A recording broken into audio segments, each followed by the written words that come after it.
Hi అండి, welcome to మేఘనా creations. ఈరోజు మా ఇంట్లో చేపల కూర అండి. చేపల కూర ఫ్రై కూడా. ముందు ఫ్రై నేను ఎలా చేస్తానో చెప్తాను. అల్లం వెల్లుల్లి పేస్టు, కారం, పసుపు, ధనియాలు, జీలకర్ర powder, salt, fish fry masala ఉంటుంది కదా, ఆ మసాలా, కొంచెం నిమ్మకాయ, అవన్నీ కలిపి పేస్ట్లా ముందు తయారు చేసుకుంటాను దాన్ని. చేపలు కట్ చేయించలేదండి నేను, అలానే నీట్గా క్లీన్ చేసి పక్కన పెట్టేసుకున్నాను. ఇలా ఫ్రై చేస్తేనే బాగుంటుంది, మళ్ళీ ముక్కలు ఎందుకులే అని చెప్పి. మరీ పెద్ద చేపలు అయితే అలా ఇవి మరీ అంత పెద్దగా ఏం లేవు కదా అని చెప్పి అలానే ఉంచేసాను. ఇది ఒక పేస్ట్ లాగా చేసుకొని మొత్తం ఆ చేపలకి నీట్గా పట్టించుకొని కాసేపు పక్కన పెట్టుకుంటే బాగా పడతాయి. టైం ఉందనుకుంటే ఒక 2-3 అవర్స్ ముందే పెట్టుకుంటే ఇంకా బాగుంటాయి, బాగా పడుతుంది అన్నమాట ఉప్పు కారం అంతా. దీనికి చేప అంతా ఘాట్లు పెట్టించాను నేను, అప్పుడు నీట్గా మసాలా అది పడుతుంది అని చెప్పి. పక్కన మా చిన్నమ్మాయి ఉండి విసిగిస్తుంది నన్ను. మా ఇంట్లో ఎప్పుడు చేపల కూర వండినా ఫ్రై, పులుసు రెండు ఉండాలి. ఎందుకంటే పిల్లలు అస్సలు చేపల కూరలో ఆ పులుసు వేసుకుంటారు కానీ ముక్కలు తినరు. అందుకనే ఖచ్చితంగా అందులో కొన్ని ముక్కలు తీసైనా ఫ్రై చేస్తాను. ఇవి ఫ్రై కోసమే 2 చేపలు తీసుకున్నాను, వేరేది పులుసు కోసం ఇదిగోండి ఇది తీసుకున్నాను అనమాట. ఇందులో కూడా ఉప్పు, కారం, పసుపు వేసి కలిపేసి పక్కన పెట్టుకుంటున్నాను. నేను పెళ్ళైన దగ్గర నుంచి ఇలానే వండుతానండి. ఇది పెళ్ళైన కొత్తలో అయితే అసలు నాకు వంటలే రావు.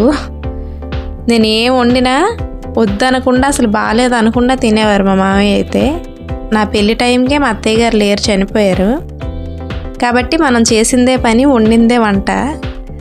ఏ వండినా అసలు ఏమనేవారు కాదు. ఈ చేపల కూర కూడా స్టార్టింగ్లో నన్ను వండమని చెప్పినప్పుడు ఎలా వండాలి, అసలు నాకు వంట కూడా రాదు. పెళ్లి టైంకి వండితే ఎలా వస్తుందో, అసలు ఏమంటారో అని భయపడ్డాను.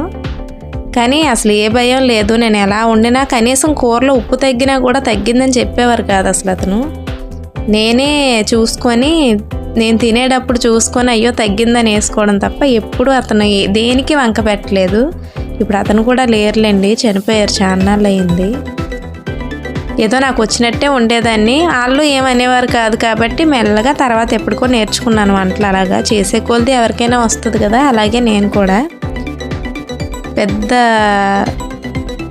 అన్ని వంటలు చాలా బాగా వచ్చని చెప్పను కానీ ఎంత సింపుల్గా వీలైతే అంత సింపుల్గానే వండుతాను. మా ఇంట్లో వాళ్ళందరికీ అవి బాగానే నచ్చుతాయి. ఇదిగోండి చేపల పులుసు అన్నాను కదా, దాంట్లో ఉల్లిపాయలు, పచ్చిమిరపకాయలు, టమాటాలు కట్ చేసి పెట్టేసుకుంటున్నాను. మీలో ఎవరైనా ఇలా ట్రై చేయకపోతే ట్రై చేయండి, సింపుల్గా అయిపోతుంది, చాలా బాగుంటుంది కూడా. ఇది ముందు రోజు నైట్ నేను వండి పెట్టేస్తాను అనమాట చేపల పులుసు. తర్వాత రోజుకి బాగుంటుంది, అప్పటికప్పుడు తినే కంటే తర్వాత రోజుకి బాగుంటుంది కదా అని. నేను ఎప్పుడు చేపలు ఫ్రై చేసినా అసలు ముక్క విరగకుండా చాలా బాగా వస్తుంది. కానీ ఈసారి వీడియో తీస్తున్నానని అనుకుంటా ముక్కలు అయిపోయాయి అన్నమాట.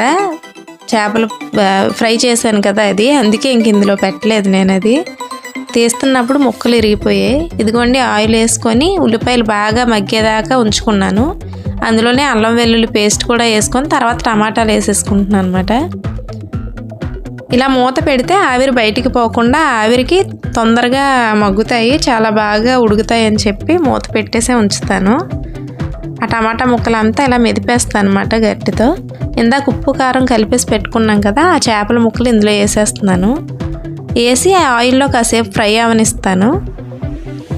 పులుసులో ఉడుకుతాయి కానీ నాకు ఇలా ఆయిల్లో ఫ్రై అయితే ఇష్టం కాసేపు. ఇప్పుడు ఇందులో చింతపండు పులుపు వేసేస్తున్నాను అనమాట. ఈ ఒక్క చేపల పులుసుకి మాత్రం మా ఆయన చింతపండు వేసినా ఏమనరు, అందుకే ఇందులో మాత్రం చింతపండు బాగానే వేస్తాను. లాస్ట్లో దించే ముందు మసాలా వేసుకొని ఉంటే కొత్తిమీర కూడా వేసుకొని దించేస్తే బాగుంటుంది. ఇది వండుతున్నప్పుడు ఇంట్లో లేదు, అందుకే నేను వేయలేదు. ఇలా మొత్తం అంతా నీట్గా కలుపుకుంటున్నాను. ఇంకా పులుసు వేసిన తర్వాత మాత్రం మూత పెట్టను. మూత పెట్టకుండా తగిన నీళ్ళు పోసుకొని బాగా దగ్గరికి అయిపోయిన తర్వాత కొంచెం మసాలా వేసుకొని ఒక 2 సెకండ్స్ ఉంచి దించేస్తే చాలు. ఇదిగోండి దగ్గరికి అయిపోయింది, మసాలా కూడా వేసేస్తున్నాను. అంతేనండి ఇంక ఈ వీడియో. నచ్చితే సబ్స్క్రైబ్.